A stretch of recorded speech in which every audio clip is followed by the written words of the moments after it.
Hello, my name is BarlowCollins. I am a director of BarlowCollins and a founding member with my co-director Lynn Barlow.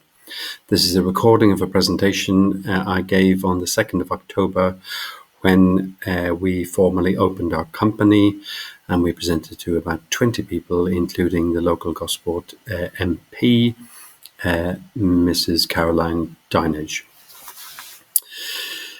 So BarlowCollins has been set up specifically with the aim to reverse and treat type 2 diabetes through natural means. That is, through changing the way people eat and when they eat. And amazingly, you can actually get about 50% of people into remission by doing this.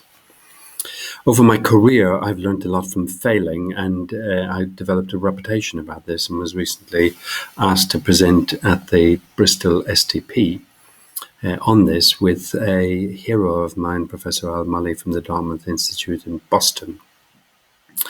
So some of the points from that talk will also be in here. So one of the things to say is this is actually quite personal, and one of the key failings in my personal life is I developed type 2 diabetes, ironically at a time when I was involved in healthcare systems in trying to prevent disease happening. And here I am at the height of my professional career, presenting to a group of people that were really interesting. So here's Professor Tom Berwick, who was the advisor to President Obama, Professor Chris Ham from the King's Fund, Dr. Nicholas Hicks, who's a public health expert, on some of the work we did in the Vanguard. But at this moment in time, I developed type 2 diabetes. I didn't know it. My blood sugars were extraordinarily high. I had severe lethargy. I had brain fog, in that I had difficulty concentrating, difficulty remembering things, and get up and go and energy were significantly lacking, which at this time in my career, being a clinical lead for this project, was not the best thing.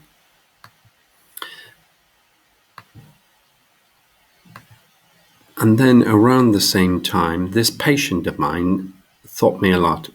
We as GPs learn a lot from patients, and I particularly did. This gentleman was of Southeast Asian extraction, presented with a really high blood sugar, and over the course of 5-6 years, despite me telling him several times he needed medications, he refused and said he could fix it himself. So this was a thin chap, BMI 24, changed what he ate, stopped eating sugar, stopped eating ultra-processed foods, and put his diabetes into remission from an exceptionally high position, and not somebody who we traditionally would think of as being a diabetic. So where is diabetes around the world, and what's its prevalence? So here's a map of Europe giving you an idea of where the prevalence of diabetes is. And as you can see, interestingly enough, around the Mediterranean, there is some higher prevalence of diabetes, despite what we keep getting told about the Mediterranean diet being somewhat protective. The UK has a prevalence of about 5%. Now, if we look at the next map, which is of the States, and you can see that's a deeper red, and that means that in their adult population, they have a prevalence of around 10%. And the worrying thing for the UK is quite often what happens in the States, we tend to follow on from. So in 5 to 10 years' time, I would expect, if we don't change, our map looking a bit like this. And in these days of COVID, why does it matter? Well, what's really interesting with COVID is that the people who do badly are those with metabolic conditions. And strongly related to metabolic conditions are cardiovascular disease, particularly ischemic heart disease, diabetes, hypertension, and some cancers. So just by changing our diets, we can dramatically reduce our risk of getting impacted by this virus that is causing such a havoc. And one of the key underlying root causes for this is sugar. And what's really interesting is if you look at this graph over the last 300 years, we started off here in 1700 eating about 3 to 4 kilograms per person per year. And here we are today up at around 70 kilograms per person per year of sugar, which is quite extraordinary. And the underlying line underneath it is the obesity prevalence. And if you look at where the arrow comes in, that's where our dietary guidelines came in, which told us to eat less fat. And if you eat less fat, by definition, you have to eat more carbohydrates, and sugar is a carbohydrate. So following those guidelines, our sugar consumption dramatically increased and our obesity prevalence continued to rise, which makes you think, is this the right strategy for trying to overcome the obesity and diabetes epidemic? And this was a really interesting study from Popkin et al., Journal of Nutrition in 2010. And it just counted how many times a day we eat. And if you look back in the 70s, 90s, and noughties, in the 70s, we typically ate 3 times a day. But now we're eating nearly 6 times a day, and some of us are eating 8 to 12 times a day. And if you combine that with a really high-sugared diet, it really is no wonder we're in the situation we are. This is a nice infographic from a colleague and friend of mine, David Unman, which demonstrates where a lot of these sugars are hidden in foods. And it just gives you a nice graphic of a typical portion of rice when it's broken down in your body is the same as 10 spoons of sugar.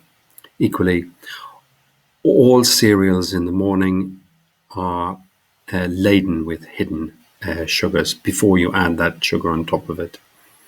One of the partners I work with, Redicare, went out and measured how much cereals we eat in the morning, and it's actually 3 times this amount. So for a bowl of cornflakes at around 8 spoons of sugar, the reality is most people are swallowing about 24 spoons of sugar first thing in the morning.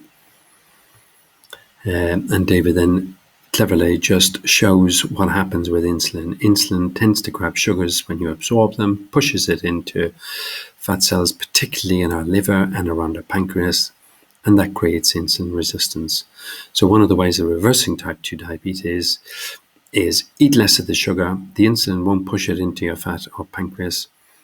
And if you get rid of fatty liver and make it easier for your pancreas to function properly, quite simply, you reverse your diabetes. So where are the metabolically ill in society?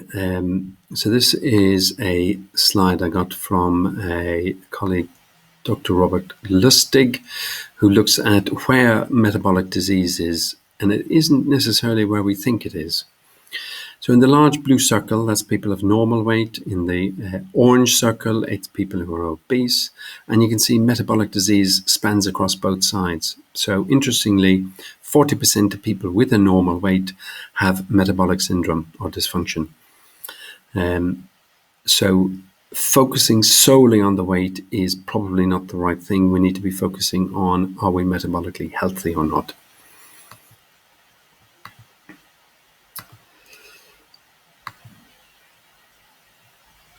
Leptin is a hormone that I've only learned about in the last few years and rarely gets a mention. And it comes from our fat cells. So if we have enough fat cells in our body, i.e. enough reserves to keep us going for a long time, the fat cells send out a hormone called leptin, which goes to your brain to say, plenty here, you don't need to eat much more. But if you're leptin deficient, as there is in 14 people in the States, you have never-ending hunger, and you just keep on eating and eating and eating and end up morbidly obese. And there is an injection that these people can get to get some leptin back into their body, and it reverses the condition and they return to a normal metabolic health. But across the world, there are millions of us who are leptin resistant, and that's what happens when we get metabolic syndrome or type 2 diabetes. So our satiety center is never turned on, and we have a constant feeling of hunger, searching for food. And certainly some of my friends have admitted to looking through the cupboards in the evening time when they've had a good meal at about 7 or 8 o'clock, knowing they shouldn't be hungry, but are ravenous. And this, without a doubt, is leptin resistance. For the sake of time, I won't go into this, but essentially when your insulin levels rise, this blocks the effect of leptin and causes leptin resistance. So one of the ways of fixing your leptin resistance is reduce the amount of sugars in your diet, or reduce the insulin levels, and that improves your leptin functioning. This is an interesting study that came out of the States at one of the big diabetic meetings. And what it showed was that there were a number of drugs here called GLP-1s and flozins that reduce the risk of cardiovascular disease, which is fantastic. But interestingly, the effects of these drugs are the same as reducing sugars and highly processed foods. So would I like to improve my metabolic condition by changing what I eat, or having injections for the rest of my lives, or going on a drug that makes me urinate glucose? I personally chose to go down the change what I eat route, and thankfully I've managed to now officially reverse my type 2 diabetes because of that. And as I just say here, by changing what you eat has the same effect as these rather expensive medications. So we are going to work with a partnership, a group of people who are collaborating together. So we've brought together a multidisciplinary team of a GP, that's me, health coaches, including my business partner, Lynn Barlow, some local nutritionists, some public health collaborative ambassadors, a lady who's just published a book on a gut microbiome, and a health economist. And together, I think we have a compelling offer to improve the metabolic health of those who will get involved with us. We are partnering with a company from Ireland called ReadyCare.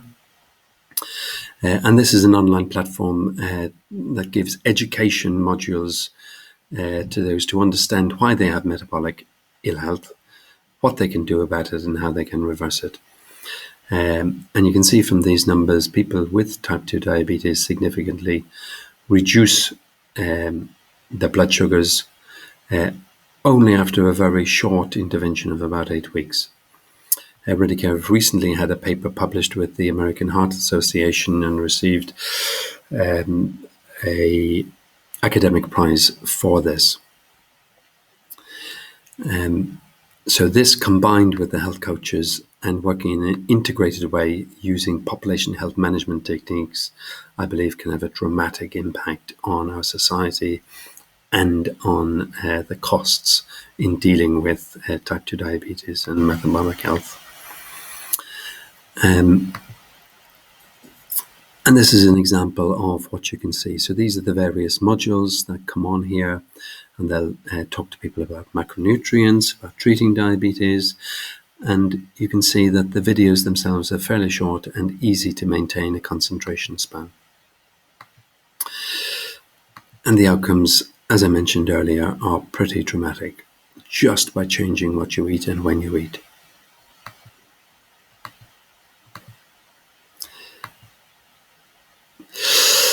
Also working with an organization in Holland who are about point-of-care testing. So this is an example of a blood test where we can measure insulin levels, and you can then graphically show this over time, show how insulin resistant you are and the effect that changing your lifestyle can have on it. So here's a final thought. I think if we're going to try and change the world and change the paradigm that we live in, we really need new eyes to look at. No point trying to fix old problems with old solutions. The electric light bulb did not evolve from the candle by continually trying to improve it.